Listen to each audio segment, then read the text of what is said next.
இன்னைக்குப்பா அம்மா உங்களுக்கு ரொம்ப சாஃப்டான ஒரு பிடி கொழுக்கட்டை செஞ்சு காட்டுறேன்ப்பா. வாங்க எப்படி செய்யலான்னு பார்ப்போம். அம்மா கேஸ் ஆன் பண்ணியிருக்கேன், ஒரு கடாய் வச்சுருக்கேன். இப்போ கடாயில் நம்ம பாசிப்பருப்பை நல்லா கழுவி வாஷ் பண்ணிவிட்டு நல்லா காய வச்சுருக்கோம்.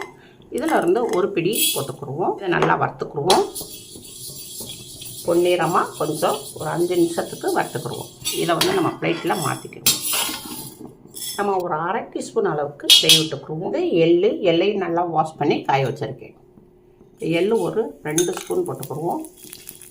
சின்ன கப்பில் கொஞ்சம் தேங்காய் தூள் வச்சுருக்கேன், இதையும் இதில் போட்டுக்குருவோம்.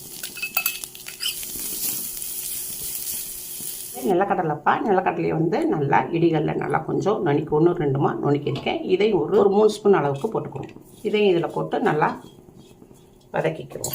தேங்காவை நல்லா கொஞ்சம் லைட்டாக வதக்கியாச்சு. இதை எடுத்து நம்ம பிளேட்டில் மாற்றிக்கிடுவோம். நான் அரிசி மாவு எடுத்துருக்கேன், கப்பு எடுத்துக்கிடுவோம். அளவு கடாயில் போட்டுக்குருவோம். இதை கொஞ்சம் இந்த மாவை நல்லா கொஞ்சம் வறுத்துக்குருவோம். இப்போ இதை எடுத்து பிளேட்டில் மாற்றிக்கிடுவோம். நம்ம வறுத்து வச்சுருந்த பாசி பருப்பை இதில் ஜாரில் போட்டுக்குருவோம். 3 பீஸு ஏலக்காய் போட்டுக்குருவோம். நல்லா வாசமாக இருக்கும். ஏலக்காவுடைய இதைகளை மட்டும் போட்டுக்குருவோம். இப்போ இதை மூடி போட்டு இதை பவுடராக்கி கொண்டு வரேன். வறுத்து வச்சுருந்த அரிசி மாவில் இதை போட்டுக்குருவோம். நம்ம மாவு வறுத்த கடாயிலேயே நம்ம தண்ணி ஊற்றிக்கிடுவோம்.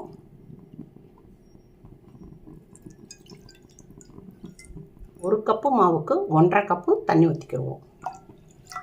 வெல்லம் எடுத்துருக்கோம். இந்த வெல்லத்தை நம்ம 1 கப்பு மாவுக்கு 3/4 கப்பு நம்ம வெல்லம் போட்டுக்கிடுவோம். 3/4 கப்பு வெல்லத்தை போட்டுக்கிடுவோம்.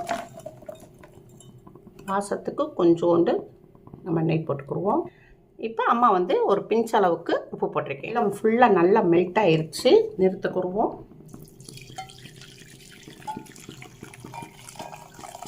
நம்ம பாசிப்பருப்பும் அரிசி மாவையும் இதில் போட்டுக்குருவோம். தேங்காய் பூ, இது நிலக்கடலை பருப்பு, இதையும் இதில் போட்டுக்குருவோம். நல்லா மிக்ஸ் பண்ணணும். நல்லா கெட்டி ஆயிடுச்சு, நல்லா ஆறிடுச்சு. இதை நல்லா பிசைஞ்சுக்குவோம்.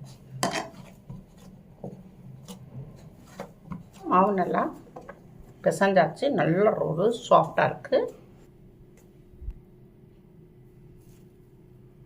இப்போ நம்ம எல்லா மாவையும் நம்ம பிடி கொழுக்கட்டையாக பிடிச்சி வச்சுக்கிடுவோம்.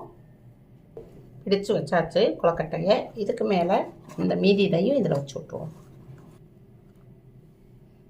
தண்ணி நல்லா கொதிக்கட்டும். பிடிச்சி வச்சுருந்த கொழுக்கட்டையை பாத்திரத்தை இறக்கிடுவோம். இதுக்கு மேலே நம்ம வாழை இலையை வச்சுருவோம். வாழை இலையோடைய ஃப்ளேவர் ரொம்ப நல்லா கிடைக்கும். இப்போ நம்ம 5 நிமிஷம் வச்சுருந்தோம். கொழுக்கட்டை வெந்துருச்சு நல்லா. இப்போ இதை எடுத்து பிளேட்டில் மாற்றிக்கிறோம். அவ்வளோதான்ப்பா, ரொம்ப ரொம்ப சாஃப்டான பிடி கொழுக்கட்டை ரெடி. எவ்வளோ சாஃப்டாக இருக்குன்னு பாருங்கள். அவ்வளோ சாஃப்டாக இருக்குது. கொழுக்கட்டை ரொம்ப சாஃப்டாக இருக்குப்பா. நம்ம வாயில் வச்சோடனே நல்லா கரையுது. ரொம்ப டேஸ்ட்டாகவும் இருக்குது. இது சின்ன பிள்ளைகளுக்கெல்லாம் ரொம்ப பிடிக்கும். இந்த மாதிரி செஞ்சு கொடுங்க. ஸ்நாக்ஸாக பிள்ளைங்க விரும்பி சாப்பிடுவாங்க. லைக் பண்ணுங்கள், ஷேர் பண்ணுங்கள், சப்ஸ்கிரைப் பண்ணுங்கள். அடுத்த வீடியோ பார்ப்போம். பாய்.